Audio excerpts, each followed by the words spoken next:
Hello guys, nandito nga pala tayo sa Mexico ngayon. Ayan, dito sa Mazatlan at pupuntahan natin yung kanilang merkado. Tara guys, samahan nyo kami.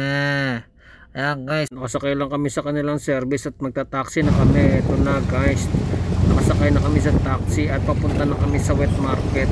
Ito na, ayan, dito na tayo ngayon sa wet market at pupuntahan na natin yung bilihan ng mga fresh na seafoods. Tara guys, yung lulutuin natin para mamaya. Tara guys, ayan, nakita nyo ba yan, sari-sari yung mga tinda nila dito. At eto na guys, yung kanilang wet market at mamimili lang tayo kung ano yung mga bibili natin para lulutuin natin mamaya. Ayan guys, syempre hindi mawawala ang hipon. Ayan ang pinaka favorite nating lahat. Ayan guys, ang lalaki nyan.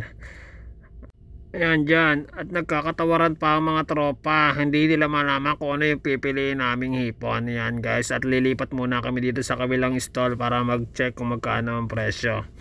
Tara guys, ayan. At eto na nga, at di rin sila nagkasundo sa presyo at bumalik kami kay ate. Doon na lang kami bumili ng hipon para sa lulutuin namin ngayon.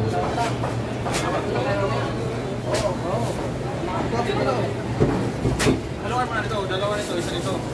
Hindi, dalawa na yan. Sakay ka lang para ano. Ito yung ano, yung... Pagsabi mo na to. At na nga guys, natimbang na yung binili naming hipon at bibili rin kami dito ng isda para sa lulutuin din namin. Yan guys, yung mga snapper kung tawagin. How much this one? $6 per kilo. How many pieces? Ayan guys, yun nga pala ipipritohin naming isda. Ayan guys, nakita nyo ba yan? Napakasarap niyan. Ayan guys, pipritohin. At dito naman, bumuli din kami kay tatay ng pusit para lulutuin din namin. Kasi nakita namin mukhang masarap at fresh na fresh pa. Tignan nyo naman, kulay puti pa yan. Talagang bagong kulay. Yan na nga si tropa, pakaway-kaway pa. Kasi nakapili na at gusto na niya na matulog. Ayan guys, nakapagbayaran na at papalis na kami. Papunta na kami ng lutuan. Tara guys, yan. Salamat!